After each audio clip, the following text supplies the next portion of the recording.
Shawnee Smith has a long career in film, TV and music.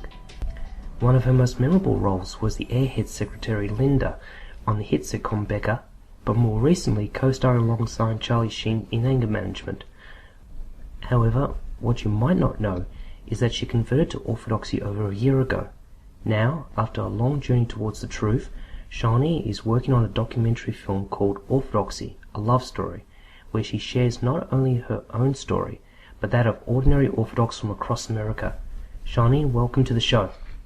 Hi, Chris. Thanks for having me. Thanks for your interest in our little movie. Thank you. Now, it's only been recently you've opened up about your conversion, but what was your spiritual life like growing up and later on as an adult? I was raised Lutheran, but I was always a seeker of truth. And of course, in this day and age, there were many different ways to pursue that. So as I got older, I tried various Christian denominations and studied Eastern philosophy and just like mining for truth. So I've always been on that journey of mining for truth and for love. So this is a lifetime journey, right? What events sparked this journey back to the ancient church? Well, speaking to this ever-changing world, everything moves so fast now, and in this culture of seeking pleasures for ourselves and thinking about ourselves first, and this endless variety of choices, and I think growing up as an actress, it was such an extreme change in the cast of characters in my life all the time that I really started looking for what was permanent, and unchanging, if there was such a thing. So I began to look for a Christian church that had the least room for personality and personal preference, which led me to the Catholic Church, and Verve and I converted to Catholicism, and then there began to be all kinds of changes within the Catholic Church, and we moved, and I went to the local Catholic Church, and they were like throwing a balloon around the service, and everyone was all excited, and I thought, what's happening? And at that point, I was visiting my brother, and he had this book written by Father Seraphim Rose, and I picked it up and was read and said, what is the orthodoxy? What's that? Is it Judaism? Or, like most Americans, I had no clue. And that was the beginning of my introduction to orthodoxy. And then I found this book called Heterodoxy versus Orthodoxy. And it was like a relief. I read that book all in one night, and the next morning, and I looked at the author. I looked up what church he was a member of, and then I found one close to where we were living at the time, and saw they had a 6 a.m. service, and I showed up there with my 3 children at 6 a.m. I got them out of bed in their pajamas. I says, come on, we're going on an adventure. He says, what's happening? I said, there was a movie I'm sure you've never seen. Well, I'm sure, because I'm their mother. They've never seen it. I said, but there were a couple guys in black suits with black ties and black sunglasses and hats. And they said, we're on a mission from God. They thought I probably finally lost my mind. But we showed up for the 6 a.m. service, and it was beautiful. The music, the icons, I'd never experienced anything like it. It was like being on the shores with the apostles. It was pretty ancient and unchanged. So our priest almost fell over when we were there the next morning. we showed up again and converted a year later. What aspects of the church impressed you? The atmosphere, the icons, the tradition, the deep tradition in every service, the music. It's very ancient and traditional, and it requires a full participation. Well, I guess you can go through the motions in anything, but it is constantly beckons one to fully participate, and instead of like performing out an act in a remembrance of something that happened thousands of years ago, it's like you're participating in it in the present moment, and you can feel the presence of the saints in Christ and the awesomeness of the Eucharist. It just becomes very real. It was like nothing I had ever experienced before. And all the families within the church, it really encourages a beautiful family life, and that really blew me away. Right? Because who's encouraging the family anymore? Like everything around us is encouraging us to separate and just think about ourselves, and how we're going to perfect our Starbucks order even more tomorrow morning. Being an Orthodox Christian is a lifelong process. What have you learned about yourself so far? Yes. Oh, isn't it an ongoing process of growth and discovery? The greatest thing about the Orthodox Church is you start with accepting yourself as the worst sinner of all. I am the worst. I am, forgive me, a sinner, of whom I am chief. So, kind of takes the pressure off, It's like, okay, I want you to be real. Whereas I think the Protestant approach, which is how I spent more of my lifetime, was this kind of judgmental, legalistic, you're bad, you're doing this wrong. So it's like, I never wanted to know myself, really. I just learned to be a better and better actress. While meanwhile, inside, I'm just feeling like a jerk off all the time, but trying to shine myself up on the outside and make it okay in these, ridiculous ways, like my physical appearance, that's gonna last. So it's been this wonderful self-discovery of what an arrogant person I am. Oh my gosh. Selfish, gluttonous. What else? Lazy. Oof, man, but the truth shall set you free. So, and as an artist, this all can work beautifully together. So all these truths that I accept about myself, and then begin to work with myself from where I'm at, start at the truth, and then I can begin to have a relationship with God, Christ, because he can meet me there. If I allow him to see me for who I am, then, hey, we have a place to start.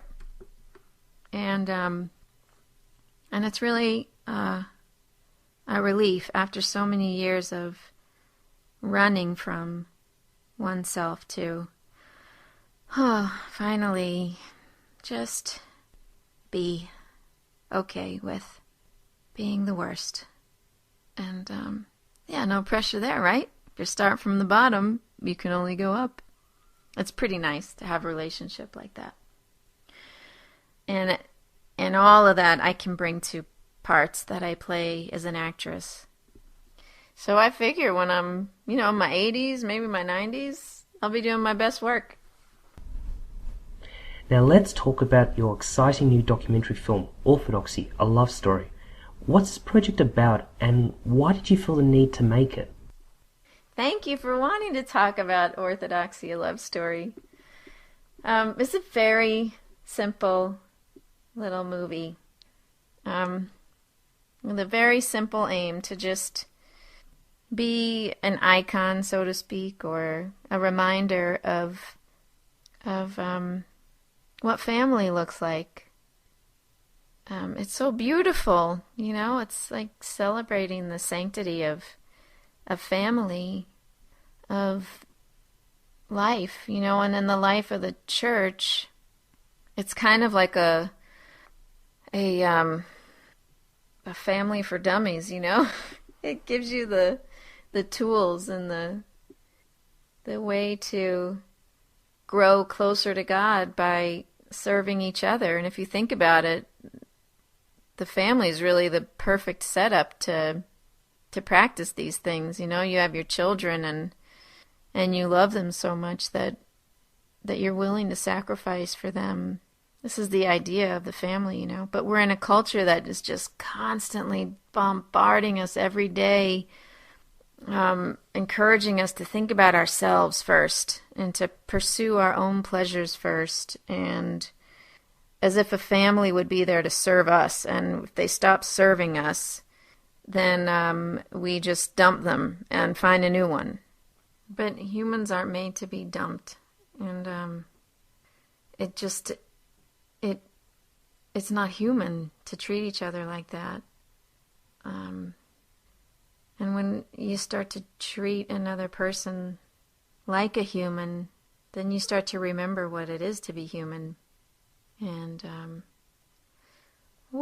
that's a shift. Why is this project so important to you?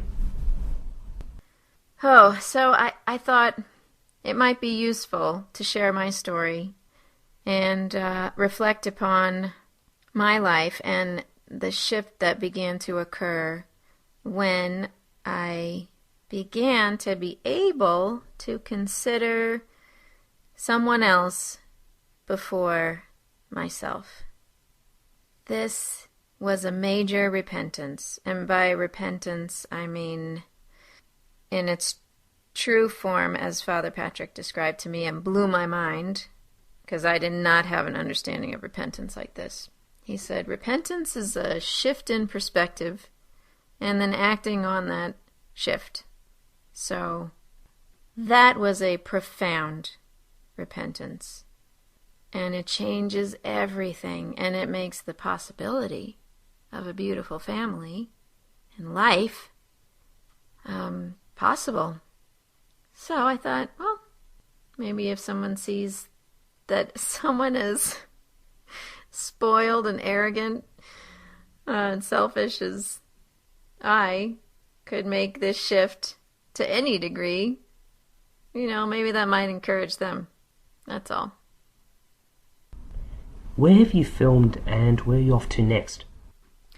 Well, we've done all of our shooting in Los Angeles with the exception of our recent trip to Louisiana, where we stayed with Rod Dreher and his beautiful family and spent time at their sweet mission church that Father Matthew is the priest at. That's a sweet story. I can't wait to share with everybody in the movie.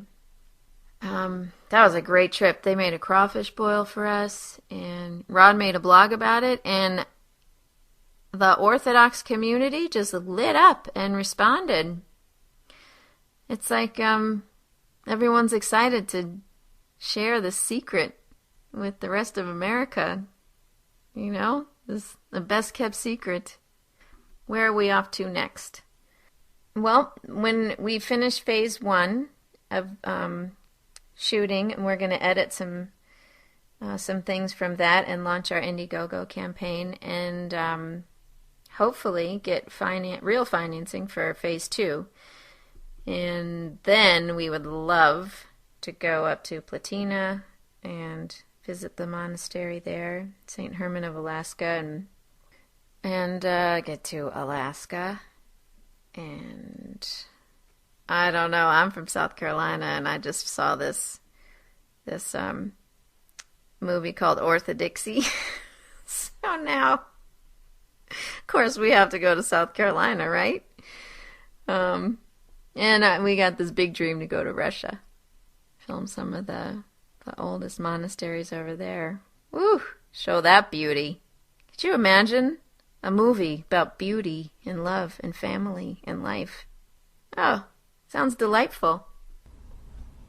Who are the filmmakers you're working with? Oh, we have a great crew of these young, very talented men who are not afraid to work hard for not a lot of money. And that's delightful.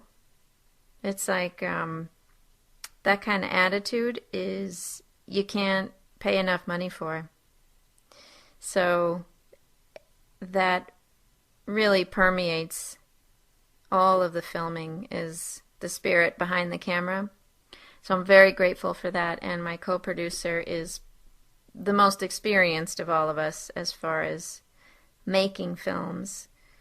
Rotimi Rainwater. That's quite a name, right?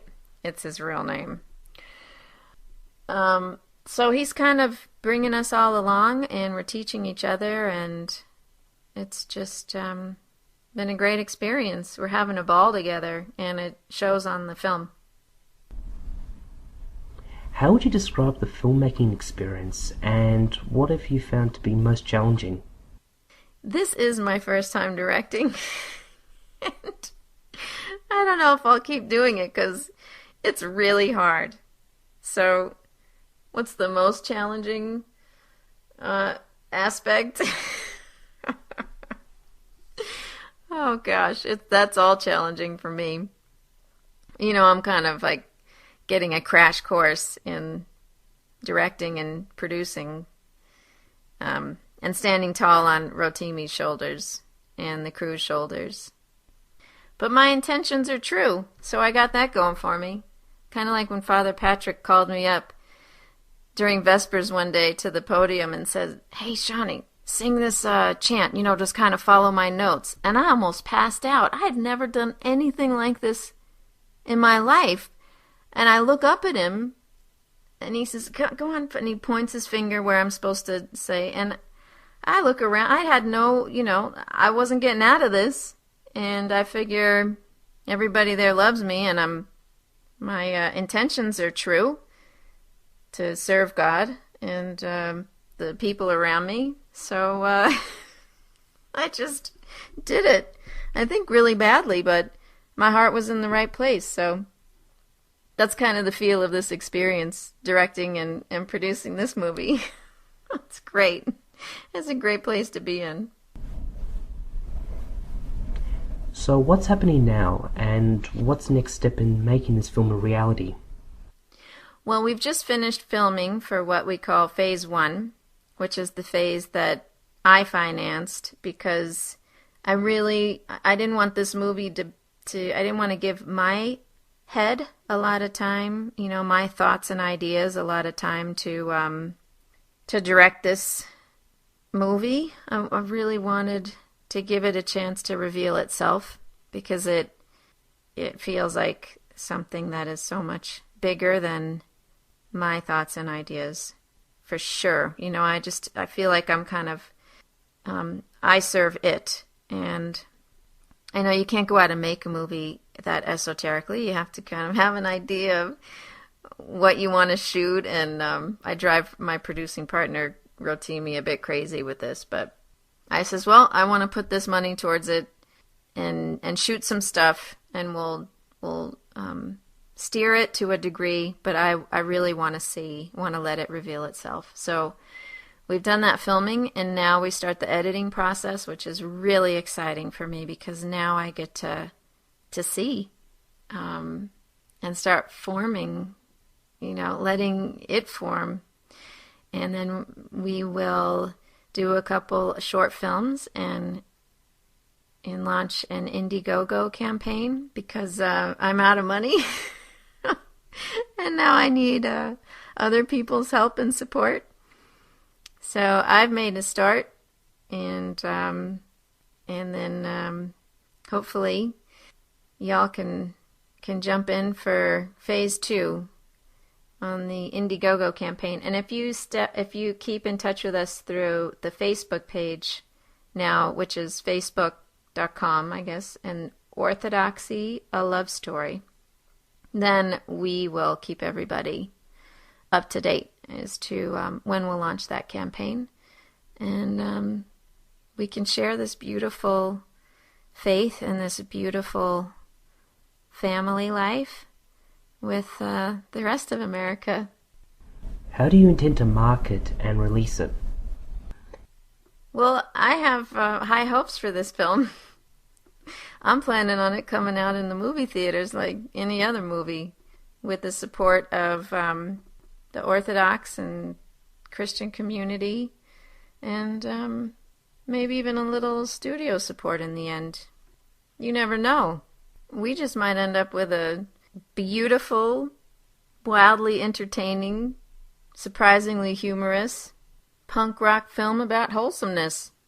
I mean, come on, family's the new rebellion, right? And once again, where can our listeners learn more about Orthodoxy, a Love Story? Right now, to connect with us for this film, just go to Facebook and type in Orthodoxy, a Love Story, and you'll find us. And wherever we go from there, we'll go together, and that's where we'll let you know. Shawnee, thank you for sharing your journey with us. And can I just add, I thought you were fantastic as Linda and Becca. She always made me laugh. Thank you, Chris. Thanks so much for spreading the word. And yeah, I have a special affinity in my heart for Linda, too. I really miss her. People always said she was, a dumb airhead, but I says, no, she's no airhead. It's just that her brain has a front door and a back door, so things just flow through it. She's real refreshing to me. Well, I definitely think the world can do with a few more Lindas. Thank you for joining us on the show today. God bless you and this fantastic project. All right, thank you for having me. Goodbye.